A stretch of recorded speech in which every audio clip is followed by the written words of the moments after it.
contar cómo se empieza a originar de una manera justamente binaria, una forma de ordenar la realidad, ¿no es cierto? Ujú.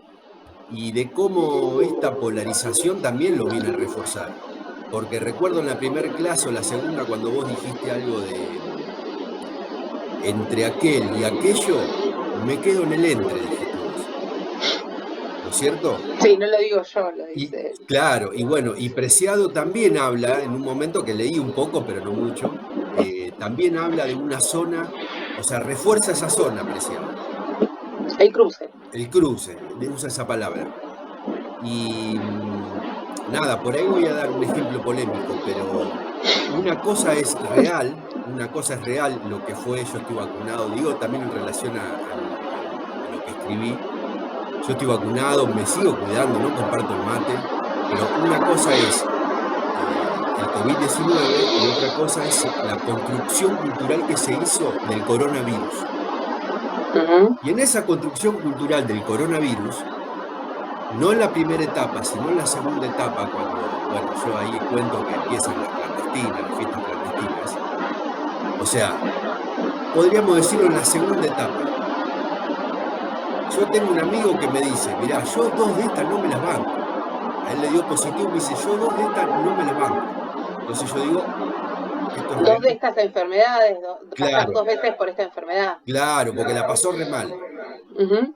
Después tengo a otro que me dice, mirá, veníamos tres o cuatro en una cabina de que transportaban cosas así, trabajan de eso. Al que le dio positivo no sintió nada, en los demás no se contagiaron. Entonces voy en relación a que este fue la primer pandemia al interior de una revolución comunicacional. Entonces eso iba a traer su efecto particular, digamos.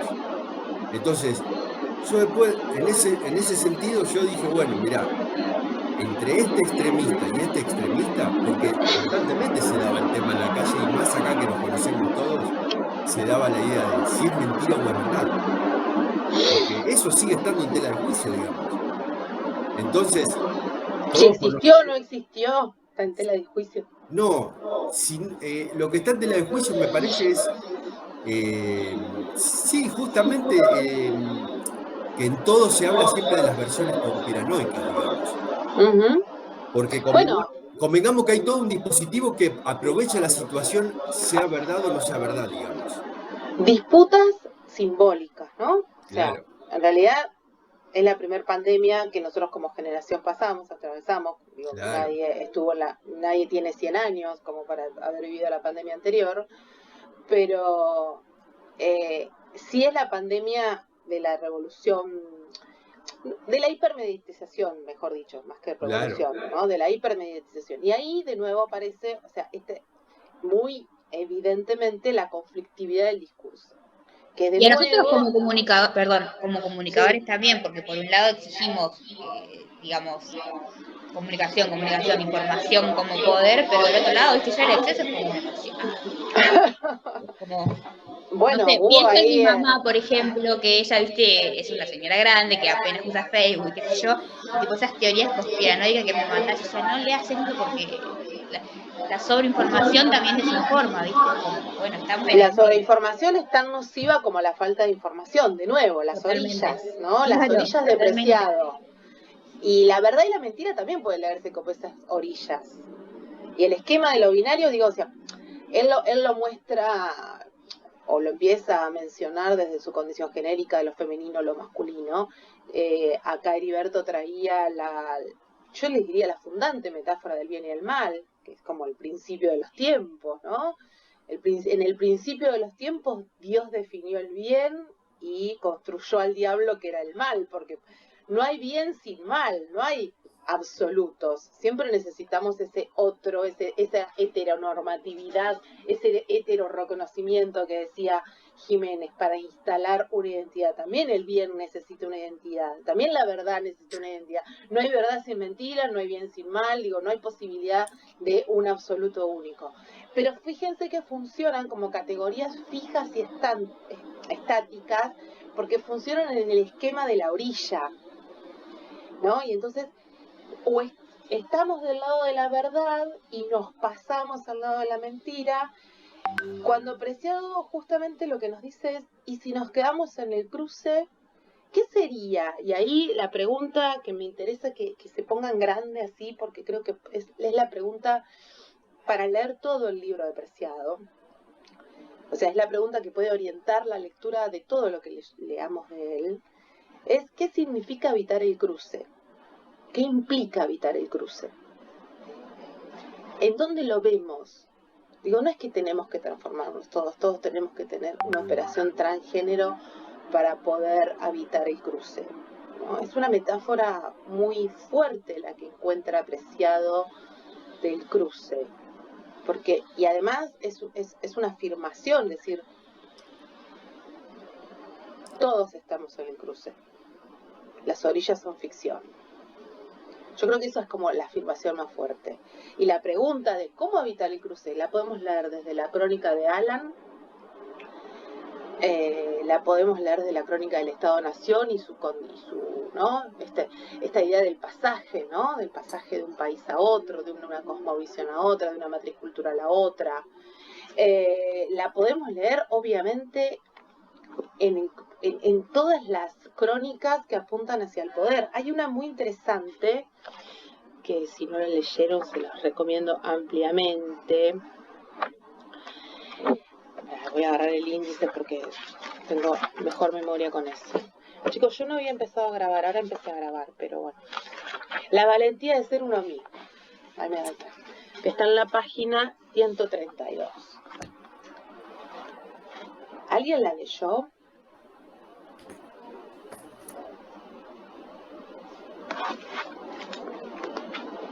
No, ninguno llegó ahí a la valentía. ¿Sí? ¿Lo leíste, Lautaro? ¿Y esa qué te movió?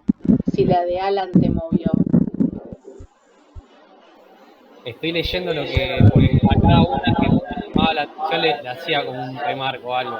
Dale. ¿Qué remarcaste ahí? Me interesa. O leer lo que había subrayado. Sí, acá lo que me había llamado la atención en una parte que habla en la página 134, que dice de necesidad de abandonar el lenguaje de la diferencia y de la identidad sexual, que habla de una ruptura epistemológica, que es un poco también de lo que venimos hablando de esta ruptura epistemológica en el sentido de dar cuenta de que las categorías también tienen un sentido ontológico que hay que darle una crítica. Entonces, creo que y que en ese sentido ontológico tuvo un gran lugar el poder de ese momento, para que un sentido se legitime sobre otro. Sí, para que se fije. Claro. Como una única verdad. En esa disputa que está planteando Heriberto, que plantea Lara, que se dio muy abiertamente en el escenario de la pandemia, porque quedaba muy claro ahí, bueno, ¿qué es esto? Cuando frente a un desconocido tenemos que enseguida etiquetarlo, es una gripe, ¿no? Es una gripe más fuerte, o sea, ¿qué hacemos? Agarramos los esquemas que ya tenemos preexistentes para poder acomodarlo, porque lo nuevo siempre necesita ser pensado en un sistema, y el sistema previo es el que tenemos. Digo, esa es la adquisición de conocimiento básico. Cuando alguien nos dice algo nuevo, nuestro proceso rápidamente mental es de insertarlo en un sistema previo, en un esquema precedente. Por eso nosotros aprendemos, porque lo que hacemos es agarrar eso nuevo y meterlo en un esquema presente. Ahora, incluir en el medio también. Por ejemplo, hablando de la pandemia, me da un ejemplo, yo tenía un amigo que él decía esto, viene una gripecita, que no sé qué, le agarró, casi se muere, literal se muere, y después ahora, ay no, yo me cuido, no comparto, dale, si te lo dijeron desde el principio, tan cabeza de tacho, pero bueno, tuvo como que, viste, como que tuvo que, nada, a mí me criticaba porque yo dejaba toda la ropa afuera, bueno, mi hijo, por ejemplo, tiene enfermedades respiratorias, entonces yo estaba como alteradísima, y no al límite de nada, pero bueno, cuidándome, y él como que me decía, es una exagerada, qué sé yo. De nuevo Preciado, ¿no? Como si la experiencia tuviera que ser corporal para poder mover ese esquema precedente. Y ahí la pregunta por lo pedagógico, ¿no? El rol del docente o del nuevo aprendizaje es facilitar que lo nuevo permee un esquema precedente o es generar un tembladeral sobre el esquema precedente, independientemente del nuevo contenido. ¿Se entiende lo que digo? Y los contenidos son significativos, esto seguramente lo vieron en Fundamentos del Aprendizaje, seguramente. ¿Cuándo un contenido es significativo o no es significativo? ¿Cuándo un aprendizaje se vuelve significativo o no? Bueno, cuando logra dialogar con ese esquema precedente con el cual nosotros entendemos el mundo. Porque no somos tábulas rasas, diría Freire, ¿no? No somos tábulas rasas que llegamos y nos apropiamos del conocimiento tal cual es dicho, ¿no? Lo negociamos permanentemente contra los esquemas precedentes. Ahora bien, ¿cualquier conocimiento alcanza condición de significativo? No, solamente aquel que pone en crisis el esquema precedente. ¿Debemos estar preparados para poner en crisis el esquema precedente? Yo creo que sí. Sin necesidad de que la experiencia sea meramente corporal, porque si solo esperamos que cada uno de aquellos que tiene un discurso negacionista se enferme y casi se muera, como dice Lara que le pasó a su amigo, digamos, no podemos solamente confiar en el poder de la experiencia. Tiene que haber algo del orden del armado de lo discursivo también. Porque digo, ¿qué pasa en todos los órdenes? Para que la gente entienda que el modelo neoliberal es excluyente, le tiene que pasar que se quede sin trabajo y caiga en la indigencia a cada uno, ¿no? Para que, no tiene que pasar necesariamente por el cuerpo. Esos son como esquemas de referencia, ejemplos, si quieren, para referenciar y armar una discursividad que sea eficaz. ¿Sí? Apoyado en la experiencia, pero no necesariamente que todas las personas tengan que caer en la indigencia para entender los males del neoliberalismo. ¿Se entiende lo que digo? Que entonces que los únicos que tienen que sobrevivir son los 10 dueños del mundo y el resto caer en la indigencia total. Y entonces ahí sí nos vamos a dar cuenta. No, evidentemente hay algo del orden simbólico, porque quizás a tu amigo Lara, bueno, esta experiencia de lo corporal le generó un movimiento en su esquema previo de contenido. Pero hay muchas otras personas que también se enfermaron y estuvieron graves y sin embargo no cambiaron su manera de ver la enfermedad. Entonces efectivamente no es lineal, no es que frente a la experiencia modifica un comportamiento. Hay algo, insisto, del orden de lo simbólico. Y nuestra intervención en los procesos educativos, en los procesos formativos, para ser un poco más integral, es del orden de lo simbólico. Nuestra intervención no es de otro orden, no es del orden de lo material. Nosotros no vamos a darle, no sé, ni le vamos a comprar los libros, ni le vamos a dar dinero a los niños para que salgan de su condición de pobreza, ni vamos a llevarlos al hospital para que asuman su condición transgénero. O sea, no vamos a hacer algo del orden de lo material, es del orden de lo simbólico. Que lo simbólico también es material, ¿no? Eso es otra discusión. Pero quiero decir, no somos trabajadores sociales ni entes del gobierno que puedan tener un efecto sobre la condición de vida del otro. Sin embargo, tenemos un arma muy poderosa que es esto de la condición de lo discursivo, que no hace más que ser el lugar donde construimos el modo de ver la realidad. ¿Sí? Y que no tiene que ver que no tiene una relación lineal con la experiencia. Porque fíjense, te podés enfermar y pasarla muy mal. Estoy pensando en Feynman, por ejemplo, que también estuvo al borde de la muerte, sin embargo no cambió un ápice de su discursividad. Que internamente diga, estoy diciendo cualquier cosa porque yo sé que no es así, es otra historia. Pero digo, su lugar discursivo, que es un lugar bastante particular porque es un lugar con mucho poder en la construcción de la discursividad social, no cambió un ápice desde su experiencia personal. No es que dijo, bueno, ahora el coronavirus hay que tenerle un poco más de respeto porque a mí me pasó y a mí casi me mata. Nosotros estamos estoy en el taller de educación no formal y tenemos que dar un taller que estuvimos el sábado relacionado con comunicación y educación sexual. Nos pasó, estamos con los chicos adolescentes y justamente este sábado empezamos a hablar del aborto porque los pibes están más despiertos que yo en mi época y bueno, las que estaban a favor, es un lugar en La Plata y en Paz, Carlos, Villa San Carlos, algo así, puede ser. Villa San Carlos. Bueno, y bueno, una de las chicas debe tener 14, 13, bueno, ella estaba a favor del aborto, y otra de las chicas dijo que no, que por qué podíamos matar a un bebé, y en un momento se picó porque dijo, pero si todos sabemos acá en el barrio que tu hermana abortó. ¿Viste? Y fue como, nosotras venimos a dar un taller para probar una materia, ¿no? Y es como, ¿qué hacemos en esa situación? Y se repicó en un momento, porque son pibas del barrio, vecinas, y nada, fue como eso, como que del discurso una cosa, pero en la práctica otra. Que nos paramos, y nosotras como mediábamos también. Nosotras salimos temblando de ahí, porque nada. Bienvenido sea, todo lo que te haga temblar, bienvenido sea. Salimos y una chica, una compañera de Rocío decía, ¡ay, quiero llorar!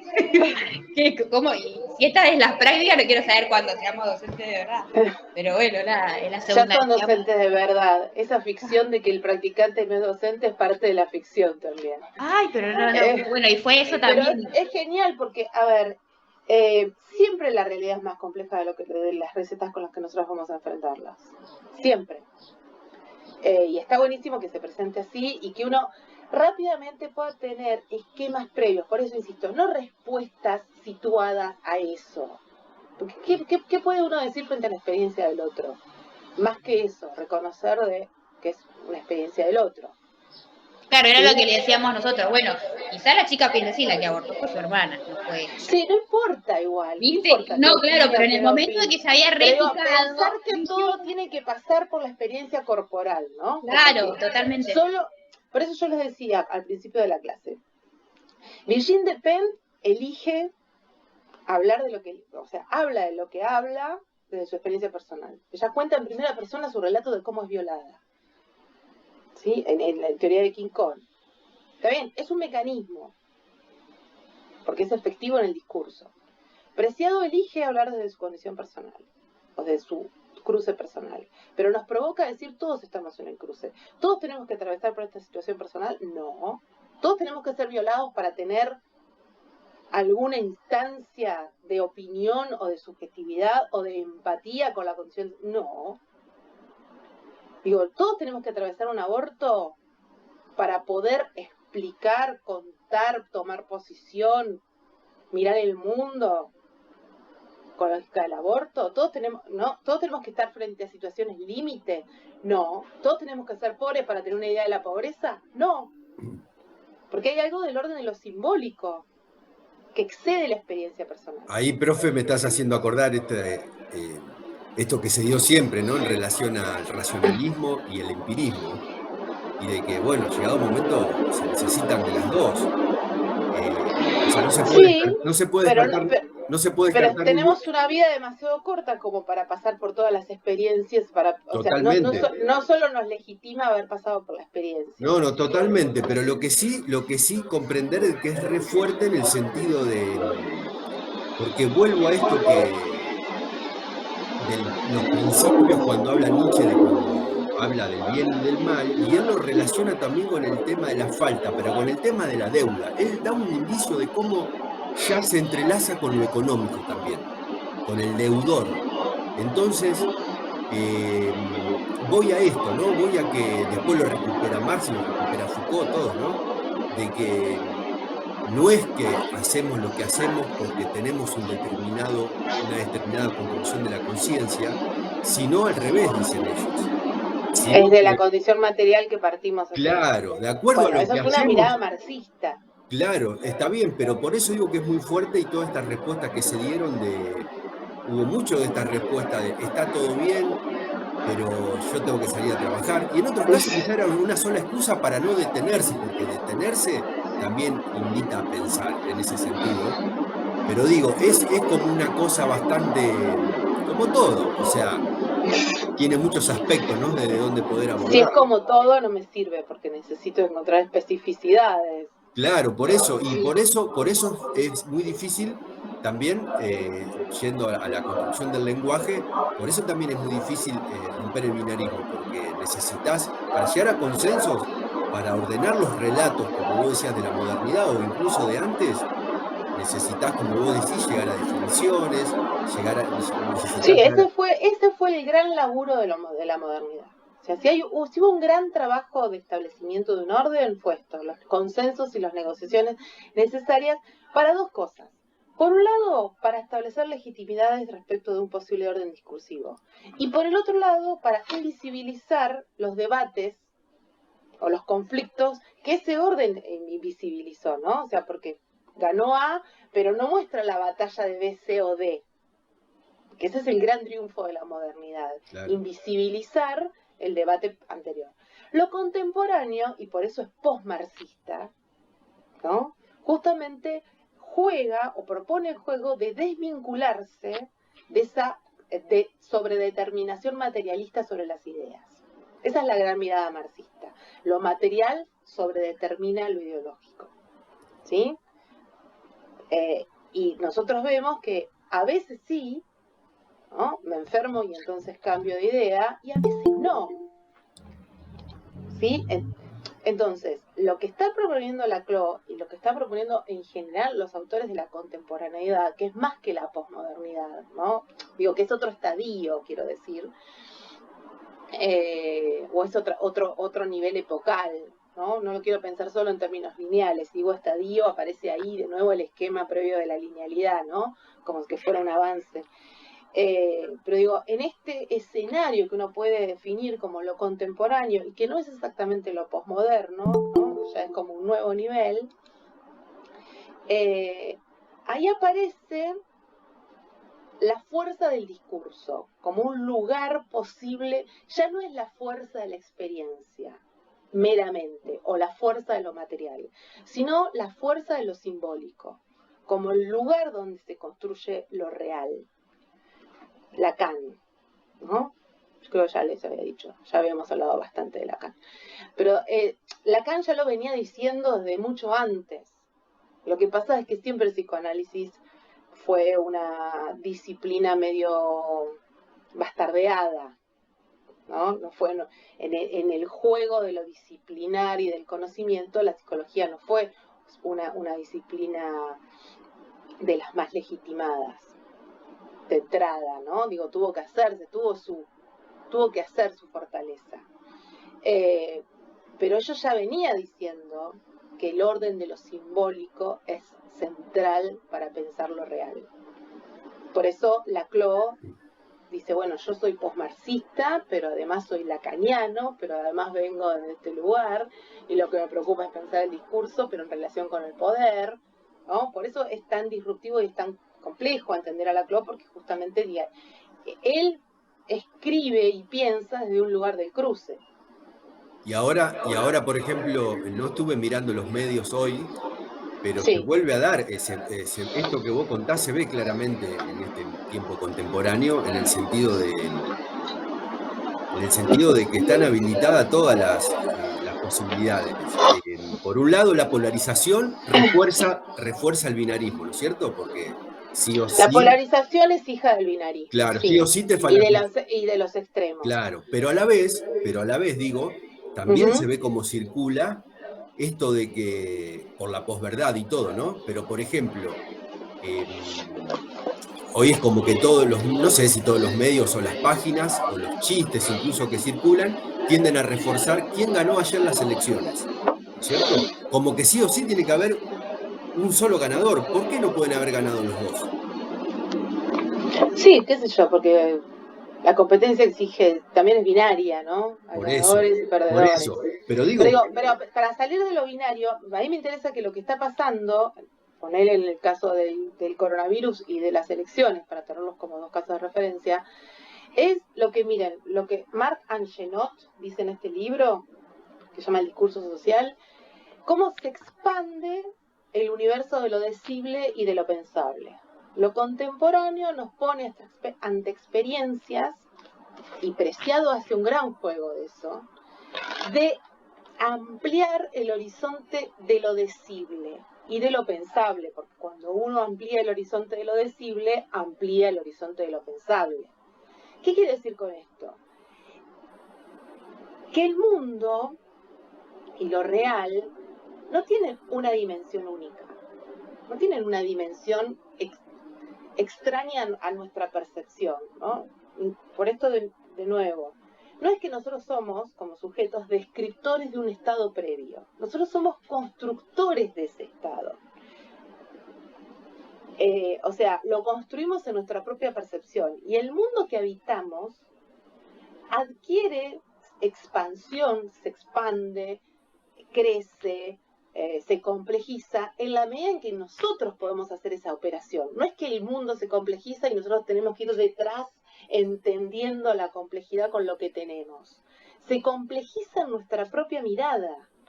Si nosotros somos conscientes de esa intervención real sobre la construcción de lo real, somos conscientes del poder que hay desde lo discursivo a la intervención pedagógica y en los procesos formativos de los sujetos.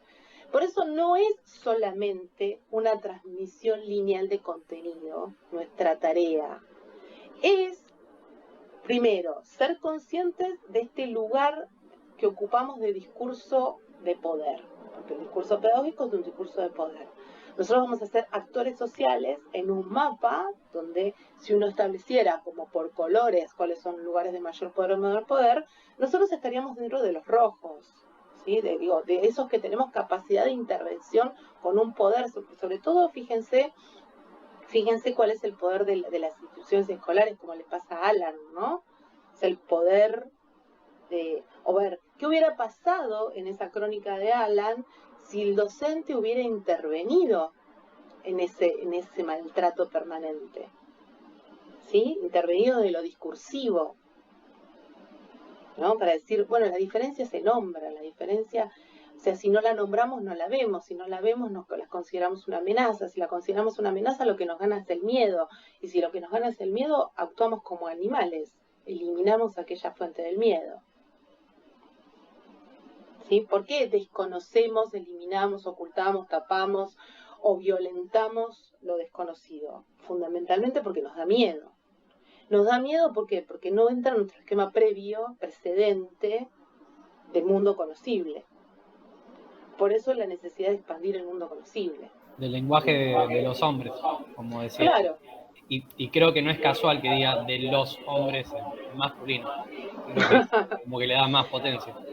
Sí, pero también porque universalmente es el mundo de los hombres. Eso sí, esa metáfora sigue funcionando. Cuando decimos los hombres, no es tan fácil que no pensemos en lo universal.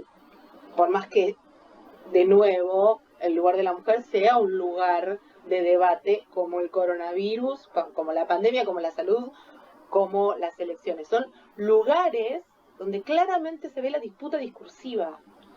Por eso, el debate sobre el lenguaje inclusivo no es un debate de formas nada más. Es el debate de la incomodidad. Es lo que Laclau dice, si nosotros no incomodamos desde el lenguaje, que tiene un gran, insisto con esto, un gran poder de instalación de lo real, no es que lo real está fuera y nosotros tenemos que ir a contarlo. Eso es como una mirada muy reproductivista del lenguaje. Desde el lenguaje se construye lo real, sí. Perdón, profe. No, hay una frase que dice, lo que no se nombra no existe. Creo que va un poco... Lo que no se nombra no existe. Y te agrego, ¿y cómo se nombra? Porque le doy existencia en un orden en la medida en que adhiero a una posible nominación, perdiendo de vista todas las otras posibles nominaciones.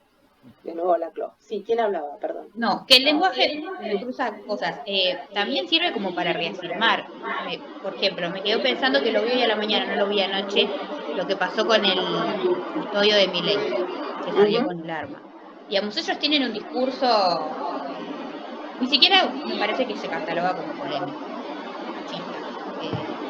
Y se regodean de eso. Y claramente su exposición de su lenguaje o su discurso y bla, bla, bla, lo reafirman con estas situaciones también. Entonces también sirve como para reafirmar. Sí, el lenguaje reafirma situaciones a ver, el lenguaje es el gran productor de lo real y también es el gran confirmador del statu quo y también es el gran arma de liberación y resistencia. Claro. O sea, no es que el lenguaje es per se una sola cosa, ¿sí? Es un arma potencial pero dice Laclau también, puede ser para revisitar los significantes dados o puede ser para confirmarlo. Totalmente. Digo, es potencial, pero no necesariamente va a ir para un lado o para el otro, no es liberador per se, a eso quiero decir. ¿Sí? También es confirmador del statu quo, por supuesto. Y también, a mí me preocupa un poco cuando leo cosas como, por ejemplo, el fenómeno Milei en términos de retroceso, ¿no? No se trata de retroceder o de avanzar, porque eso, fíjense, ¿cuál es la matriz de pensamiento que está operando ahí si nosotros hablamos de retroceso? La linealidad del tiempo moderno. ¿Qué es retroceder? Es posible, digo, no sé, aquellos que vivimos en los 90, con cierta, digo, ya éramos más o menos adultos. ¿Es posible comparar el fenómeno libertario con el ucedeísmo de Alzogaray? Bueno, es posible pensar una genealogía, es decir, las derechas no surgen de un repollo. Los movimientos de las derechas no surgen de un repollo, surgen en momentos especiales del clima social y obviamente reconocen una tradición, reconocen una genealogía, porque uno puede ir hasta el 55 buscando genealogías de la derecha, ¿no? Digo, las dictaduras no se hacen solamente con militares, se hacen con discursividades de derecha también, que legitiman esos espacios. Entonces uno puede rastrear componentes de la derecha política en las diversas dictaduras y especialmente desde el 55 hasta acá. ¿Pero por qué? Porque si uno lee un poco, se va a encontrar que en el 55 no solamente había, bueno, una parte del ejército con poder suficiente como para bombardear la Plaza de Mayo y eliminar un gobierno.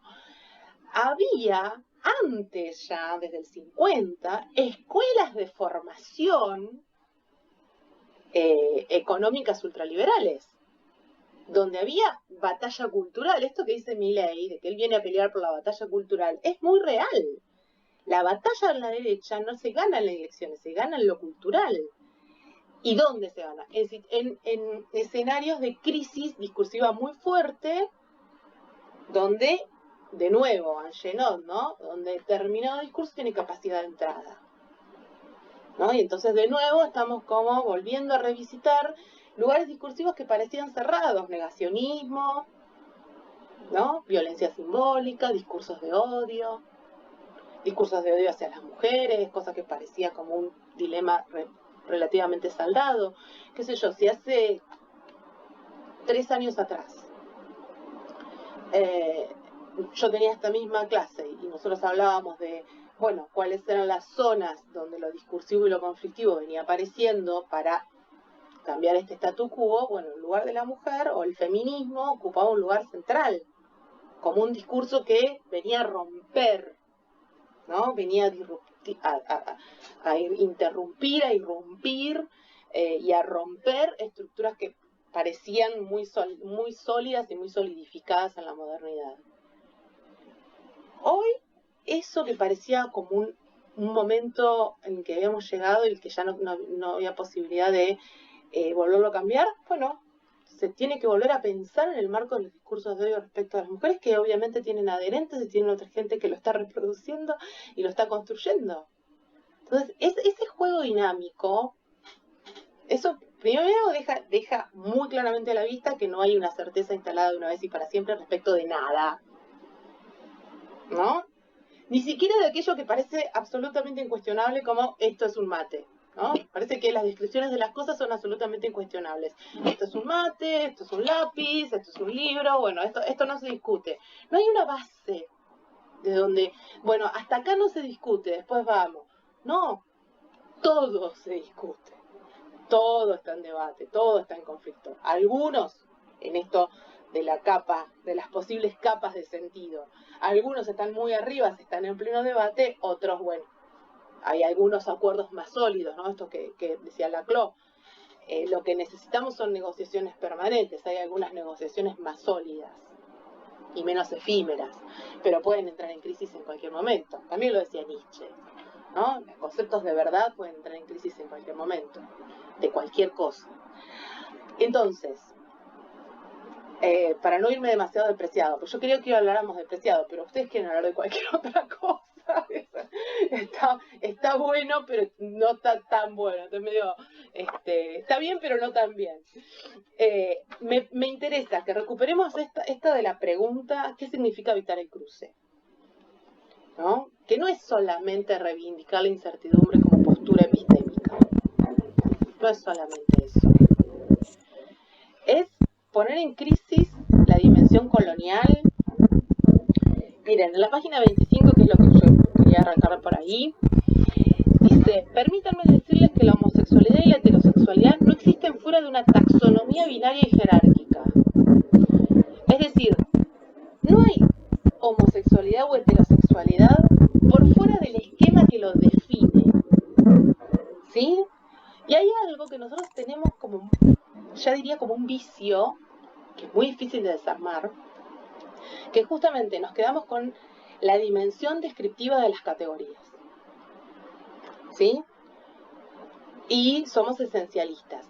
Él es bisexual, él es heterosexual, él es homosexual. Somos descriptivos y esencialistas en las definiciones identitarias. Y no hacemos ese otro paso, que está en el segundo renglón, que es pensar que las categorías forman parte de un esquema previo de orden y clasificación. Miren, si yo logro, o si logramos salir de este espacio, terminar esta práctica pedagógica, esta materia, llámenla como quiera, pudiendo hacer el ejercicio de que frente a una categoría inmediatamente podamos pensar cuál es el esquema precedente que la organiza, ese es el único objetivo que tiene la materia. Desaprender las categorías, no solo para cuestionarlas, sino para decir, bueno, ¿en qué esquema previo están ordenadas? Por esto que plantea Preciado, ¿no? No es que es pensable la homosexualidad y la heterosexualidad si previamente no es pensable una taxonomía binaria y jerárquica. Lo primero fue lo taxonómico. Luego dividimos a la gente por género. Luego dividimos a la gente por clase. Luego dividimos a la gente por altura. Pero lo primero es la taxonomía, que es ahí donde jugó el poder. ¿Se entiende? Ahí es donde definió. Por eso dicen una parte que hay que crear una nueva gramática, ¿no? Exactamente, Liberto. Una nueva gramática es un nuevo discurso. Pero fíjense, no es solo un nuevo discurso. ¿Qué es la gramática en el discurso? Ahí les tiro una pregunta de secundario. Cuando estudiamos la lengua, ¿El orden? ¿qué es la gramática? El orden. El orden. El orden. Hay que plantear un nuevo orden discursivo, que puede no ser taxonómico, que obviamente va a cambiar las jerarquías, ¿no? Que es un poco lo que decía al principio de la clase, que reconcilie la figura del caos. ¿Por qué estamos acostumbrados a que orden caos? ¿No es producto de la taxonomía vigente, binaria, orden caos, donde el orden está asociado a valores positivos y el caos está asociado a valores negativos? Caos, desorden, vergüenza, culpa, si quieren algún encadenamiento laclaniano ahí, lacloniano, ¿no? Y fíjense que son todas categorías que han aparecido en los textos, ¿no? Si nosotros decimos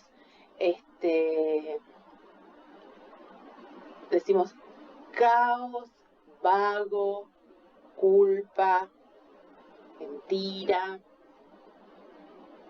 ¿no? Vamos armando un encadenamiento de significación en el cual siempre el trabajo está en el lugar de lo positivo y el ocio en el lugar de lo negativo, la verdad está en el lugar de lo positivo y la mentira en el lugar de lo negativo. Fíjense si eso no es ordenamiento discursivo. Ahora, Preciado dice, no nos sirve más el lenguaje tal cual está ordenado para dar cuenta de la complejidad y de la diversidad y de la cantidad de posibilidades que los seres humanos podemos ser. No nos alcanza más, nos queda corta la frazada, nos queda corto el esquema, nos queda corto las descripciones, ¿no? Hay que pensar nuevas gramáticas, porque las legislaciones de los estados nos quedan cortas, las definiciones respecto del género nos quedan cortas, las definiciones sobre la educación nos quedan cortas, porque nos aparece un Alan y lo matamos, ¿sí? Acá no importa quién agarró el arma o quién se ahorcó. Lo que lo mató a Alan es el sistema de exclusión, aunque él haya ejercido sobre él la violencia de matarse, el hecho final, si quieren. Este sistema así armado, pensado, no nos sirve más para explicar la complejidad del universo, que no es más que la construcción de nuestra subjetividad. Esta idea de que la subjetividad es la cicatriz, a mí me parece sumamente potente también. Porque fíjense, ¿qué es la cicatriz? Es la marca del corte. ¿Se acuerdan que cuando en las clases anteriores hablábamos de lo constitutivo de la falla en la subjetividad y de cómo no podemos cerrarnos sobre identidades clausuradas como lo proponía la modernidad? De nuevo, con un alto nivel de crueldad. Un alto nivel de crueldad, el de intentar que te encasilles en una sola identidad de una vez y para siempre. Porque cuántas cosas quedaron ahí no dichas, no sentidas, no deseadas, aunque no pasen al nivel de lo consciente, aunque no pasen a ese nivel. Nosotros hace un tiempo hacíamos un ejercicio que era ir a hablar, entrevistar, charlar y de luego recoger ese testimonio en primera persona con personas de más de 75, 80 años. No es que aparecía ahí claramente, bueno, yo quería hacer esto pero no pude. No. A veces lo deseado es casi negado inconscientemente porque no está en el ámbito de lo decible, de lo pensable. No está en lo pensable, en nuestro esquema de lo pensable. No es que nosotros pensamos todo, no es que tenemos potencialidad para pensar todo, ni para decir todo. Armamos el mundo con los esquemas con los que podemos armarlo. Con saber que eso es una limitación y que puede haber otros y que estamos como sensibilizados a que eso funcione un tiempo y luego deje de funcionar para encontrar otras gramáticas, como dice Liberto, bueno, ya es un montón. Pero no es que somos conscientes de todo lo que no podemos ser. En todo caso, reconocemos lo que podemos ser y dejamos abierto como un signo de pregunta sobre que quizás mañana podemos ser otra cosa. Nosotros, nuestros estudiantes, los ámbitos donde participamos, todas esas situaciones. ¿Se entiende? Esa es como la actitud de conocimiento permanente. Esa es como la apertura a esto de la epistemología colonial. Reconozcamos la epistemología colonial para ponerla en crisis, pero también para dejar un gran signo de pregunta sobre, bueno, quizás hay que seguir negociando acá, pero sabemos que existe, que hay un orden posible, que las clasificaciones no son neutrales. Casi pero, como profe, perdón, sí, Lautaro. estoy interrumpiendo una banda, pero No, está bien, parece. Que también tiene que ver con romper el sentido, un poco lo dijiste antes, del sentido de clausurar existencias. En vez de clausurar, se debería poder abrir un horizonte también, que es otra palabra que aparece en el libro. Pero fíjate que el horizonte no tiene por qué ser fijo, estandarizado, ¿no? Y que el horizonte es que se va reconstruyendo también a medida que vamos pensando otras categorías de lo decible, y eso creo que genuinamente produce angustia, no en una sola persona, sino en cuestiones... En el cuerpo social. Sí, exactamente. Y creo que, no sé, toda esta semana tuve una semana un poco difícil en el sentido de ir pensando un montón de cosas a nivel personal, ambos.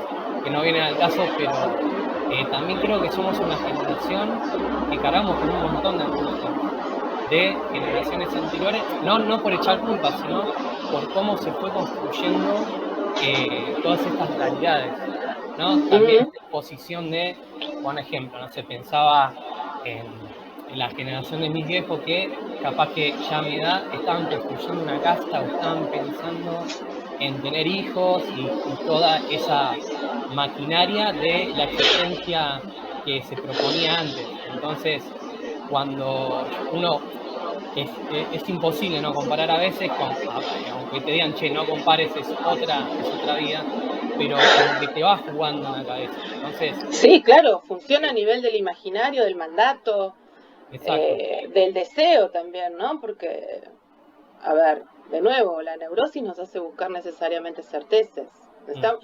Como si estuviéramos en un mar donde siempre estamos buscando tablitas donde apoyarnos, porque sin apoyo no podemos saltar a la otra tablita, ¿no? Que estemos en el cruce no significa que no busquemos llegar a la orilla. Sí. Sí, porque si no es estar en el aire flotando. Claro, estemos permanentemente en el cruce no significa que nos regodemos de esa situación, que la vivamos sin angustia, como decís vos, ni que no intentemos llegar permanentemente a una orilla, sea del lado que sea. Esa es la gran contradicción, ¿no? Vivir en la contemporaneidad del permanente cruce, pero con la intención de llegar a la orilla. Ese es el horizonte. Lo que pasa es que el horizonte se mueve. El horizonte no es una cosa fija en la que uno... O sea, es más, la metáfora del horizonte es que se aleja a medida que uno camina, ¿no? Entonces es casi como... La idea es bastante perverso el horizonte, ¿no? Porque, o sea, lo único que hace es que uno este sentido de perversidad también es cómo uno se lo toma, ¿no? Claro, digo, es perverso en tanto se aleja porque la distancia nunca se achica, pero al mismo tiempo es motivador del movimiento. Al mismo tiempo tiene que estar ahí para que uno se mueva, si no es como estanca la cosa. Lo que pasa es que a lo mejor, sin querer, la idea de horizonte nos aparece en esa idea lineal, ¿no es cierto?, que hablabas hoy. Puede ser, sí, es por como ahí... un punto de llegada, pensando. Yo no sé si es como un horizonte todo, es un punto de llegada. Digamos. Uno también piensa su narrativa biográfica, Jiménez, ¿no? Fíjense que a mí los autores me repercuten todo el tiempo como en una especie de gran red. La narrativa biográfica, que es ese ordenamiento discursivo de nuestra propia existencia, tan necesario para encontrar definiciones identitarias, funciona en esa línea igual. Digo, es el modo en que nosotros le aportamos cronología a la narrativa biográfica y se la aportamos en esa matriz. No empezamos, es raro que empecemos a contar desde el medio para el principio, desde el medio para el final. En general, lo que decimos en las narrativas biográficas es cuándo nacimos, qué queríamos, qué recordamos, cuáles hechos son significativos en esa supuesta línea temporal, que es desde que aparecemos en este mundo hasta hoy, sería con posible corte temporal. Y yo no sé si a ustedes les ha pasado, pero cuando uno se encuentra con el testimonio del otro, respecto de uno, ¿no? O sea, cuando el otro nos devuelve una mirada de nosotros mismos que nosotros no habíamos tenido en cuenta, por eso es tan necesaria la terapia como un lugar donde uno va a buscar ese juego de espejo, porque el otro devuelve en discurso lo que uno no ve de uno. Descubre que esa narrativa biográfica es chica, es acotada, es corta también. Porque no tenemos capacidad de percibirnos en la totalidad de nuestra complejidad. O sea, solamente con el discurso del otro vamos armándonos. Por eso, cuando comentaba esto del horizonte, pasa que por ahí no quiero traer autores que no estuvimos viendo, pero me quedó esta idea de... Pero seguro leímos a Heriberto, somos gente muy leída en este barrio. Bueno, me quedó el concepto este de Lizarraga Bernal sobre la mirada caleidoscópica, en el sentido de no solo para poder mirarnos nosotros, sino para poder agregar multiplicidad de miradas.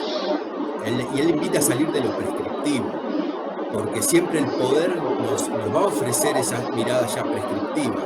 Entonces, ¿Y la prescripción qué da en términos subjetivos?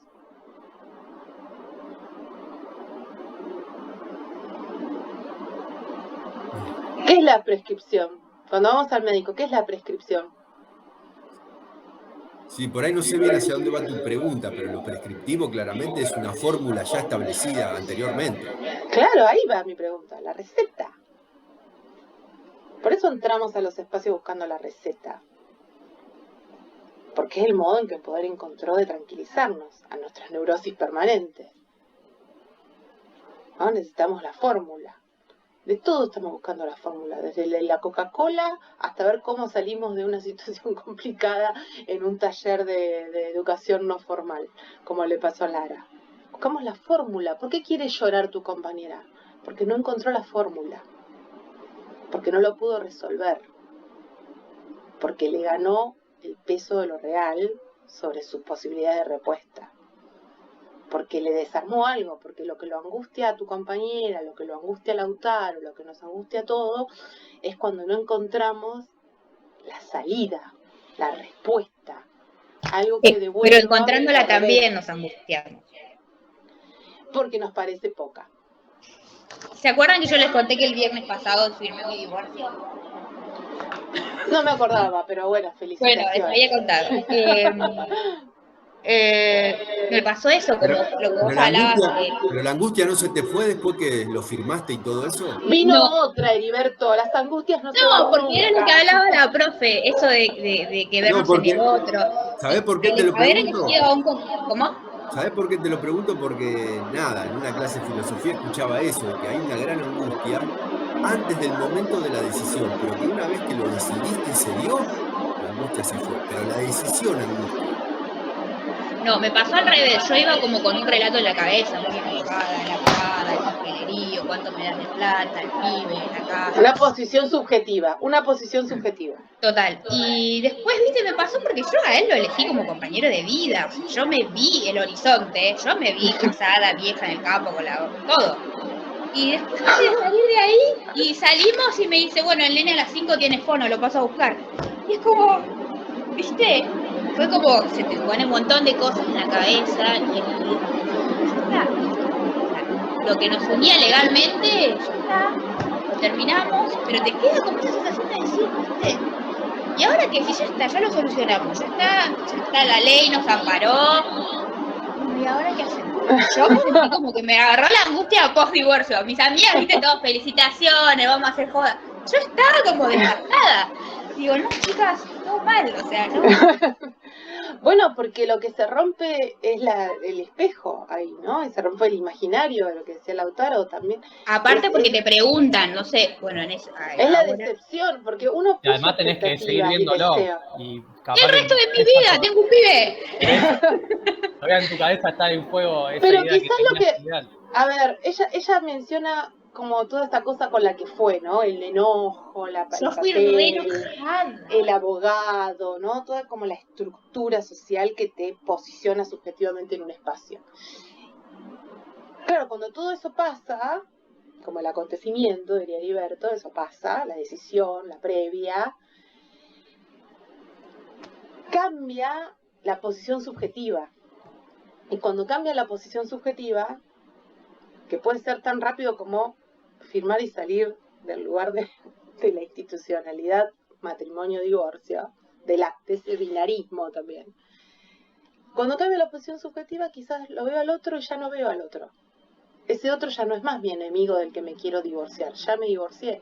Ahora es un ser humano que además está pendiente de la agenda de mi hijo y que además puede ser afectivo.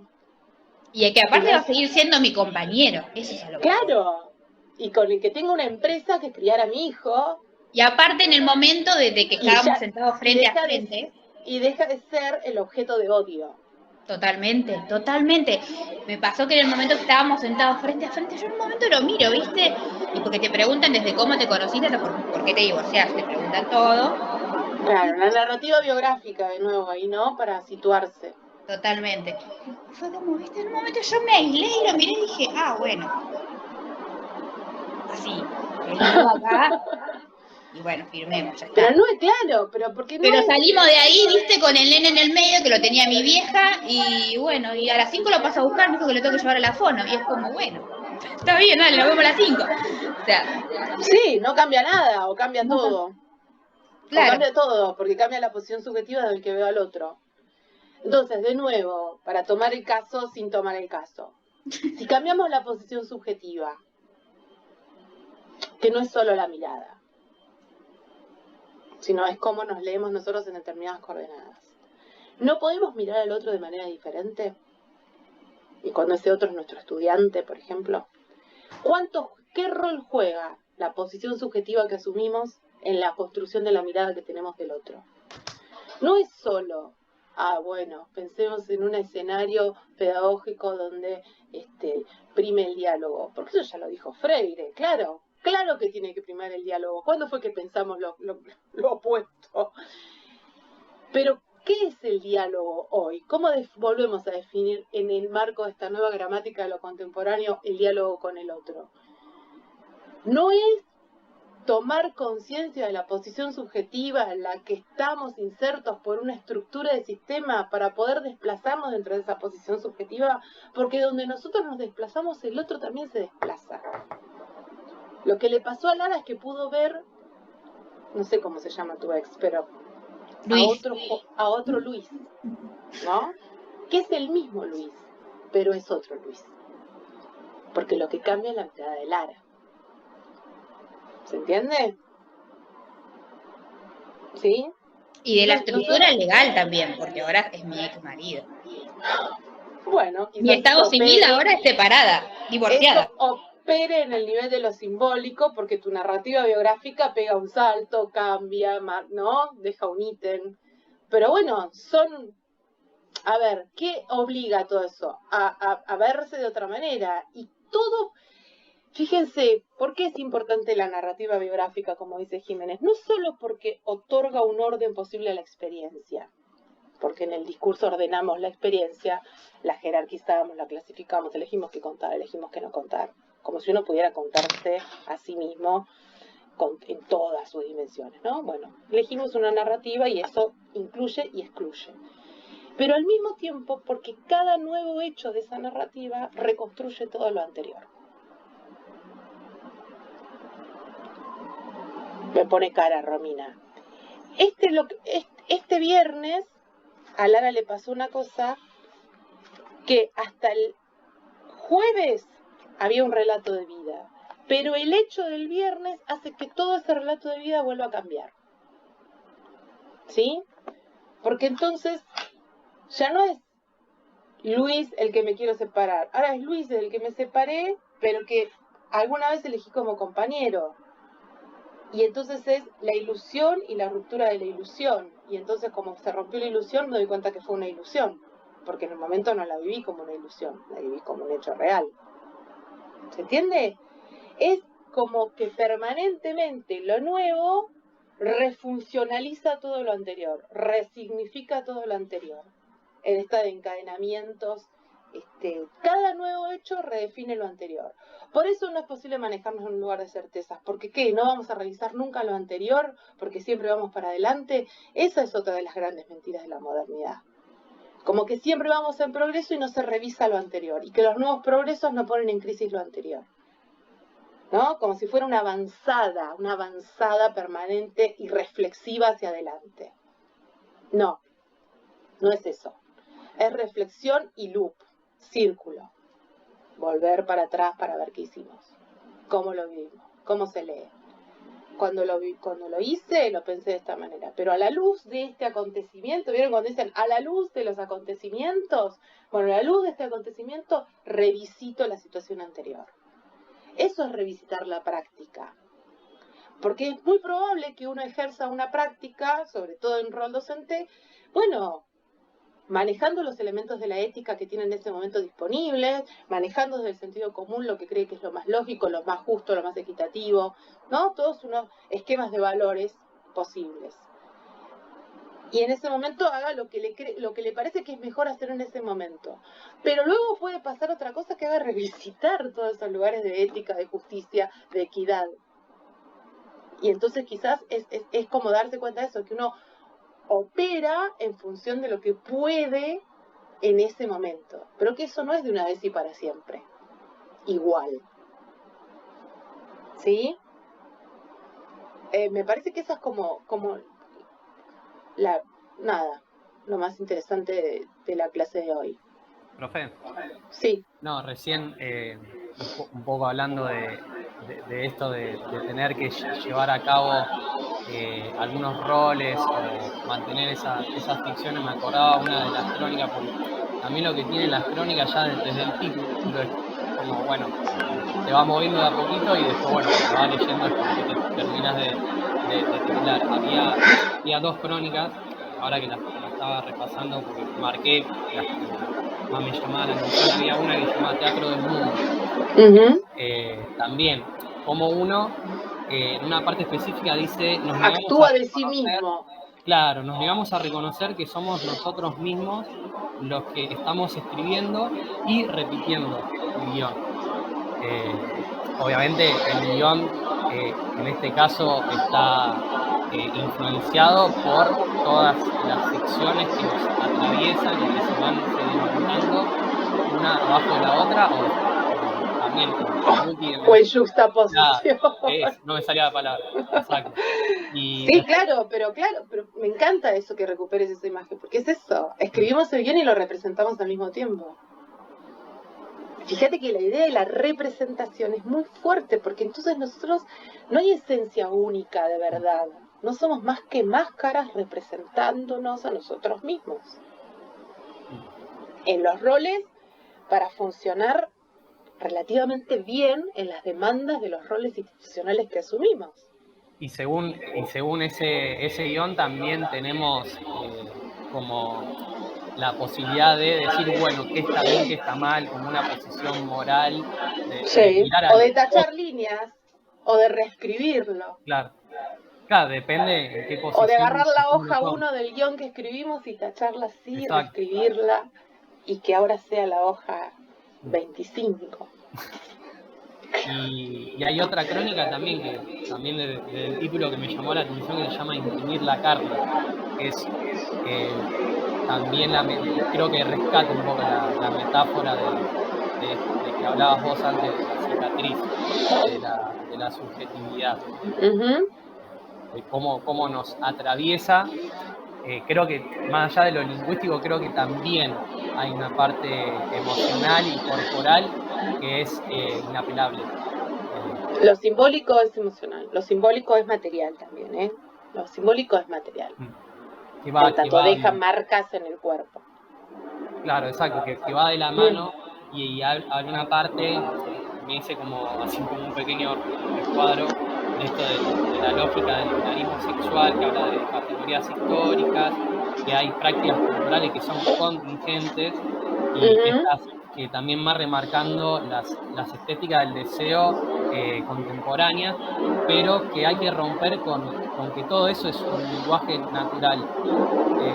Todo eso son lenguajes, entre comillas, artificiales, creados por, digamos, los hombres, ¿no? En este sentido de hablar en genérico y también hablar en masculino. Por el poder, ¿no? Por el poder, por los hombres que ejercieron el poder. Sí, la cis heteronorma. Sí. Yo de la cis heteronorma me quedo con la parte norma, ¿no? O sea, puede ser cis heteronorma. Siempre hay una imposición normativa. Está bueno esa aclaración de los que ejercieron el poder, porque esa también es una narrativa que aparece en el sentido que tampoco fueron todos. Hubo muchos que quedaron afuera, la mayoría. La mayoría quedó afuera, Heriberto. Siempre las mayorías quedan afuera. Las mayorías que son estos monstruos que dice Preciado, ¿no? Sí, Él no, dice, pero yo soy el monstruo. No, y cuando habla de los hombres. También. No, pero cuando habla de los hombres también, o sea, quedaron afuera.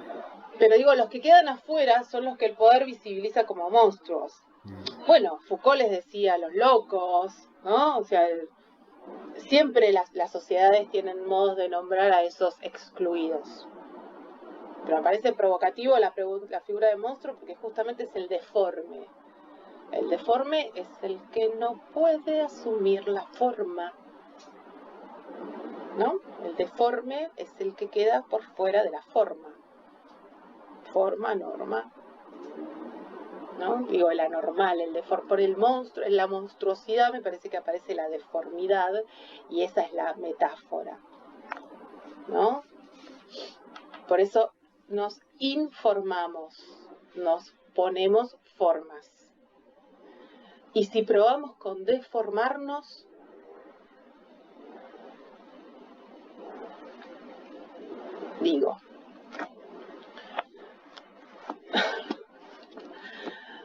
y si probamos con deformarnos, ¿qué puede pasar? ¿Que no nos acepten los otros? ¿Cómo podemos lidiar con eso? ¿Podemos lidiar con eso? Pregunto. O capaz que no nos aceptamos nosotros mismos también, ¿eh? Capaz que la norma está tan metida que somos nosotros los que no nos podemos mirar y deformarnos. Lo que pasa es que ese ideal que hablamos de hombre, volvemos a lo mismo, ¿no? Esa mirada eurocéntrica, el racional, el blanco, el elitista. Entonces, justamente, aceptar la deformación es renunciar a lo que invita... A un lugar de poder. Claro. Y a lo que está invitando justamente el poder, que es entre comillas, el progreso económico, por ejemplo. Sí, qué sé yo, ya no invita el poder del progreso económico, invita a unos pocos, cada vez son menos los invitados a la fiesta del progreso económico. Claro, tal cual. Claro. No sé, por eso, te diría que está desinvitando, cada vez está desinvitando más. Pero por eso digo que vale esa aclaración de cuando se dice el mundo narrado por los hombres, pero no por todos. No, obvio. No. El mundo siempre fue narrado por unos pocos. Claro. Ahora, la matriz moderna trabajó fuerte para que el debate previo a que esa narración triunfara fuera invisibilizado. Lo contemporáneo nos pone ante la posibilidad de visibilizar los debates previos. Esa sería como la pregunta. ¿Tengo respuestas? No tengo respuestas, solamente quiero dejar preguntas. Pero lo que quiero es inquietarlos, no quiero tranquilizarlos. Para tranquilizarlos está el mundo. O sea, la universidad, si quieren, los espacios de formación tienen que ser lugares de inquietud y de contradicción, no de recetas ni de tranquilidades. No venimos a la universidad, aunque esto no se parezca a la universidad, pero es la universidad. No venimos a la universidad a encontrar recetas y tranquilidades. Venimos a inquietarnos, ¿no? Venimos a buscar preguntas. Después veremos si eso nos hace explotar la cabeza, Lautaro, hasta dónde nos hace explotar la cabeza, hasta dónde podamos lidiar con esa explotación de cabeza, porque cada uno encontrará su límite. Pero lo dijo Heriberto claramente hace un rato, la prescripción es parte de los juegos de poder, ¿no? Lo recetado, la fórmula. Estar en el cruce es convivir con la inquietud, con la angustia de no saber si esa orilla está cerca, está lejos, si nos va a llevar mucho esfuerzo, si nos va a llevar poco, si vamos a llegar, si no vamos a llegar. Es el mientras tanto, ¿no? Estar en el cruce es como estar en el mientras tanto, que también es una provocación temporal en este caso. No hay un mañana ni hay un ayer, hay un mientras tanto. Mientras tanto, hacemos lo que podemos con lo que tenemos. Tratemos de tener más para poder más. Eso sería como, tratemos de tener más herramientas, más opciones, más palabras. Eso, ampliar los universos de lo pensable, pero para poder más. Porque si hacemos lo que podemos con lo que tenemos, si tenemos menos, podemos menos. Hasta acá. Son como terapias, son como sesiones de terapia las clases del seminario. Dos cosas. Les recomiendo a todos los que tienen como una lectura más saltimbanqui del Preciado, que lo lean en su totalidad. No tienen que lo lean todo el libro. No tienen que conseguir un orden. Digo, él hasta eso permite. Digo, uno puede abrir la página X y leer eso, y los textos tienen autonomía propia y no. Digo, puede ser que lo lean a la luz de estos ejes, como dijo Manu al principio, de los ejes que les propone la cátedra, porque me parece que por ahí, no estoy segura, digo, por ahí va a ir la elaboración del trabajo final. Y que ustedes puedan hacer dialogar desde Preciado. O sea, me pongo el anteojo Preciado y hago dialogar el resto de las categorías de la materia en los ejes que yo quiera, que elija, no tienen que dar cuenta de todos, ¿no? Pero sí hay opciones.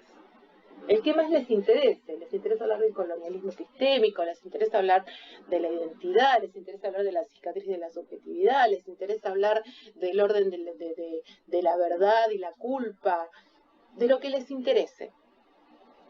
Pero el juego, digamos, como caleidoscópico, Heriberto, sería, me pongo los anteojos de Preciado, pero para mirar a todo el resto de los autores, que no los tiene Preciado. No es que Preciado leyó a Jiménez, ni leyó a Barbero, ni mucho menos. Sin embargo, dice cosas que uno puede encontrar ahí, linkeos. Va a ir por ahí la consigna trabajo, que la voy a subir hoy, ¿ok? Pero bueno, estaría bueno, sería ideal que pudieran ya tener el Preciado leído ahora, porque bueno, no queda mucho, quedan como 15 días, y saben que los órdenes de la institución, las fechas y los límites no los pongo yo. Formamos parte de una institución que me obliga a poner un límite y nada, no puedo darles mucho más tiempo porque no sé, lo que dije al principio, qué pasa con los pases de las notas y demás. Pero si están ahí con el libro de Preciado, tómense el día de hoy para leer Preciado. Está bueno. Y bueno, fíjense qué eje les interesa más y jueguen por ahí. Cualquier duda, me escriben, ¿ok? Yo igual voy a subir la clase, lo poco que grabé, perdón, y la consigna de trabajo final, en un ratito. ¿Sí? Y la fecha de entrega es de acá a 15 días. Así que, si necesitan una tutoría personalizada, así una charla, me escriben y organizamos un horario en el marco de esta semana, de la semana que viene, ¿sí? Y la semana que viene va a ser eso, las tutorías personalizadas que ustedes pidan. Y la entrega del trabajo en 15 días. ¿Ok? ¿Sí? Bueno, Pame, Romy, Claudia, que no las vi, Laura, están ahí, Sofi.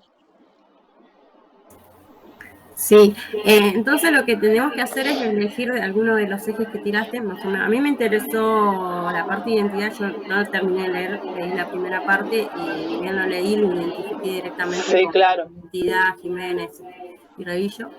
Creo que Revillo. Bueno, sí, fíjate, chequea el índice, que hay varios que hablan de la identidad, porque obviamente es su gran tema, porque él está como desde esa pregunta está mirando el mundo y pone en eje los demás. Pero sí, yo ahora les voy a volver a reproducir cuáles son los ejes, los achicamos un poco para que no sean tantos, creo que quedaron en 3 o 4, podés elegir uno, Claudia, el que más te interese, el que más te resulte significativo, o quizás el que tengas más leído también, digo, seamos prácticos. Buenísimo, gracias. Gracias, Laura, por tu respuesta. Sofía, ¿estás ahí? Pame, buenísimo. Gracias. Sí, gracias también a los compas, a eso os leo. Bueno, sí, yo estoy acá, pero estuve que me conecté medio tarde, por eso no quise intervenir mucho. Pero sí, no te das todo. problema. Estuvo muy bueno tu foro, Sofi. Les recomiendo leer el foro 2. Ay, bueno, gracias. Qué vergüenza. Vergüenza robar, Sofi, no hacer bien un foro. Nada, a ver, los espacios tienen que ser para retroalimentarse. Si un compañero hizo algo que está bueno, vamos, lo leemos, aprendemos, digo, no sino que es alguien uno que sabe y los otros no saben, ¿cómo es? No funciona así. Bueno, les agradezco a todos por haber estado, por haber acompañado el proceso. Nos vemos en 3 semanas de nuevo para darle ya el cierre definitivo al seminario en términos de devolución. Me gustaría que ustedes, en la medida que puedan, más allá del trabajo que tienen que hacer, le hagan una devolución al espacio también. Profe, ¿no? Al principio, sí, por ahí que hablaste de la consigna me lo perdí, ¿por ahí algo puntual? No, la voy a subir por escrito, Heriberto, no te preocupes. Pero sí, tiene que ver con esto, con ponerse los anteojos de Preciado para desde un eje articular una zona de la materia. Digo, brevemente dicho. Claro. pero lo voy a subir por escrito. Con la fecha y todas esas cuestiones formales que necesitan.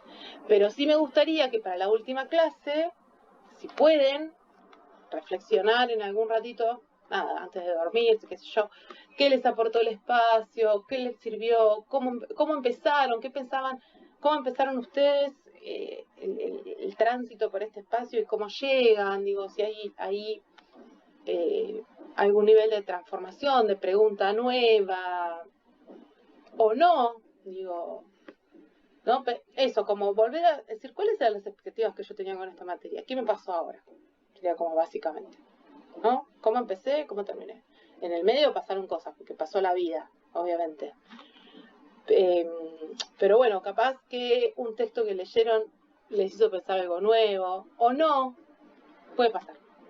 Pero me gustaría por ahí escucharlos más a ustedes en esos términos de evolución de la experiencia.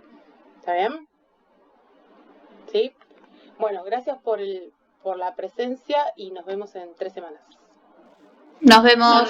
Buena Chau, chau. semana. Hasta luego. Chau, gente, chau, compas.